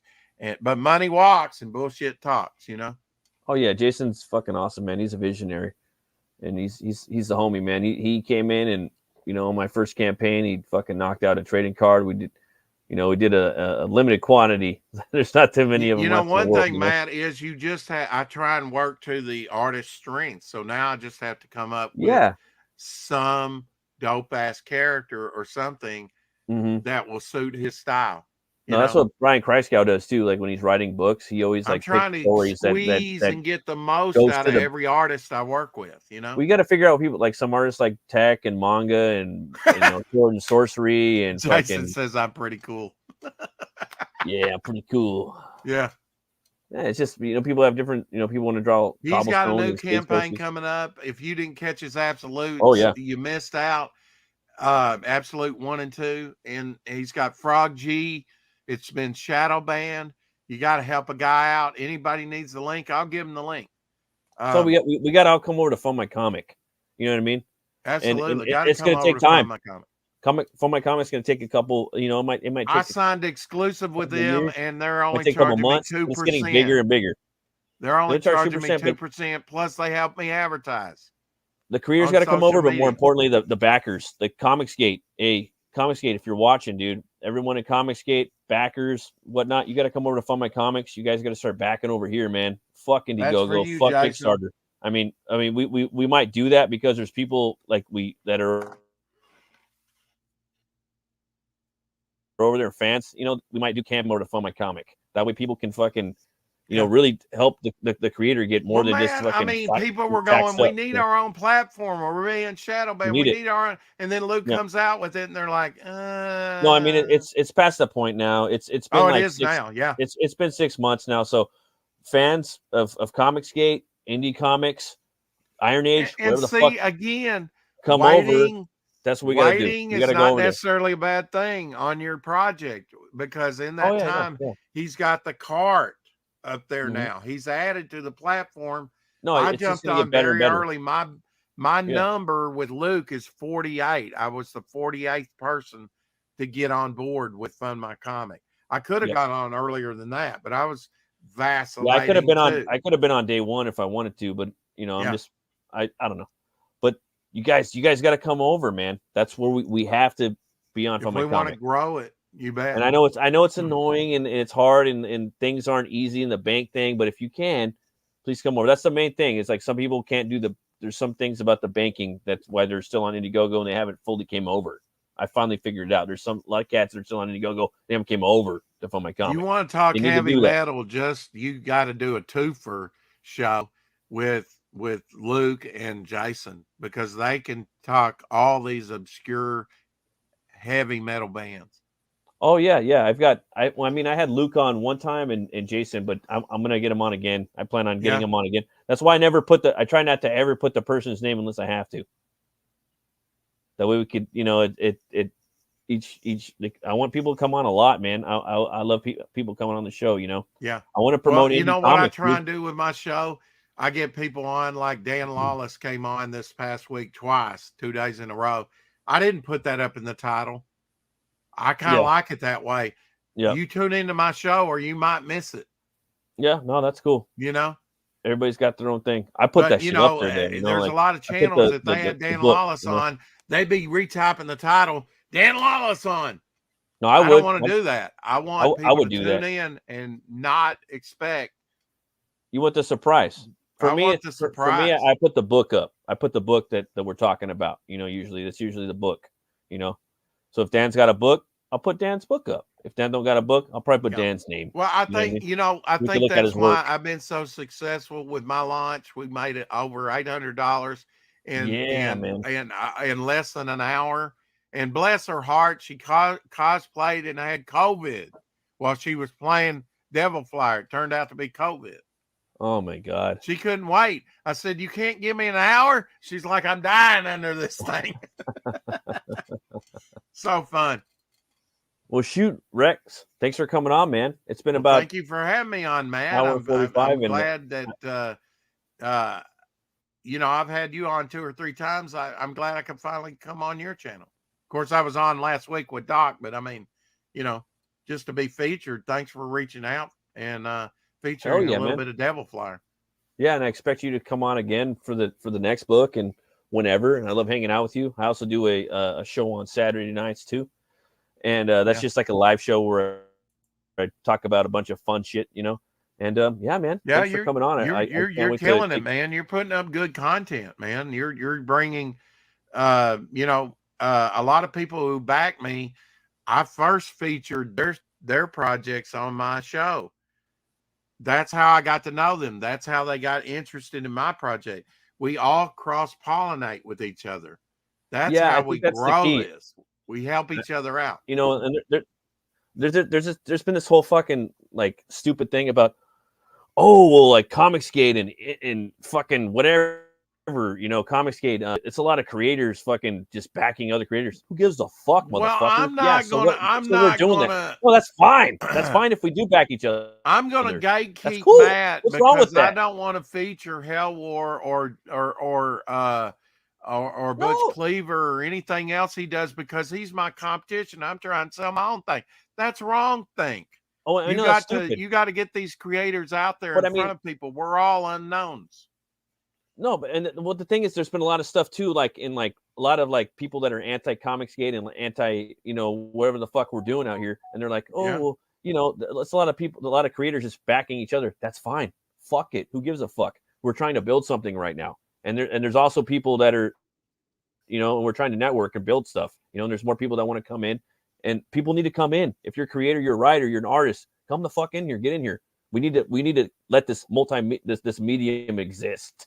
It needs to be around. It simply needs to be, Well, like John Mayland said years ago, grab an oar, start, rowing. Yeah, I mean, he's right in that regard. Like people need to, and I took heart to that. That I ain't gonna lie. Like he did a tweet. People, start making a channel. You know what? And that's I started having people on, and I read a tweet that he said, and that's why I started this video. So that's the show. How good is that? To have a channel and you can talk about metal, movies, brewskis, anything you want, comics, pop culture in general. That's what I do. It's your channel. It's really technically YouTube's channel, but as long as you play kind of nice, you can do whatever you want. What's your favorite beer? Grolsch. Grolsch. German beer. Oh yeah, I know. You know, with the porcelain, it's with the plastic cool bottle, now, pop top. with the cool You can bottle. drink, you know, Oh yeah, you've had 4 or 5, you drink it. I can't finish this. Put the top back on, it won't go flat. They've been brewing it for, I think 2015 was 400 years. 400 years. No, Grolsch's bomb, dude. I haven't had that in a while. I always see it at Total Wine. I'm like, it's a little bit more expensive, but it's a little bit more potent than most American beers. No, I agree with you. So you have to less to get, you know, a little bit more buzz. Next, if I ever see you in real life, I'm gonna bring you a Grolsch, brother. I'm gonna bring you. You know what they should do? They should totally lean in, and they didn't do this for their 400th year back in 2015. But remember, before I even started drinking it, I started drinking it back in the early mid 80s when a college friend of mine recommended it, or he was drinking it. He was like, "You ever had a Grolsch?" And so cool, you know, with the pop top and everything. So cool, we used to take those off and use those for stones. In fact, in fact, you got one right here, and that's a real porcelain one. You know, that's awesome. Oh, Rex would never do that. Back in the college days, I did. Well, everybody did, man. But you know what they should do is bring back the brown bottle for a limited time. I never seen that one. Yeah, I didn't. It's always been green. You know, since I've been drinking it. In the early days, it was brown. Early days, they've been brewing it for over 400 years. I like those old breweries, man. That's why I like Weinstefaner. That's my favorite. You know, it's kind of got a little hopsy taste, but not overly hopsy. Oh, it's smooth, man. It's like a better version of Heineken. That's always looked like. There's some good pale ales. I had a really good pale ale over at Outback not too long. Oh yeah, yeah. I don't really. I mean, to be honest with you, man, I used to like. Yeah, I just been drinking like Bud Light whiskey now and rums and stuff like that. Just because. Oh, sorry, I probably roboted a bit. Yeah, you did. I said Bud Light. I was making a joke. Fuck Bud Light. It's gross. It's just pissing. Yeah. Fuck Bud Light. For sure, man. But thanks for coming on, man. Where can people find you at, man? Man, I'm like bad gum on a shoe on a hot summer day. You won't get rid of me. Like Jason says, I stream all the time. I'm on daily at 4:00 Central, 5:00 Eastern on my own channel under Devill Flyer. Just look under Devill Flyer. You'll find me. Devill Flyer Momentum. Momentum is my company name. You can find me on Facebook under Rex Christian, on Instagram, which I don't do much with, but I'll be posting some dope stuff on there and doing more with that, my social media. And then on Twitter, for sure. I do a lot of Twitter. So that's where they can find me. If you're on YouTube, I'm streaming. You can generally find me live, and we do everything live, not recorded. We do it live. Yeah, do it live. Sure. Well, thanks everybody for tuning in. Go back fucking Devill Flyer now, and you guys are gonna love it. And always remember to be bold. We didn't sell any. We didn't sell any today, folks. We got funded, and they're like, let's go on to something else. You'll sell some more. And we'll sell some more. I know we will. Sell some more. People are gonna like it. And thanks everybody that stopped by. Always remember to be bold, be brave, and roll the bones to know your role. I'll see you guys later. Oh, I saw that.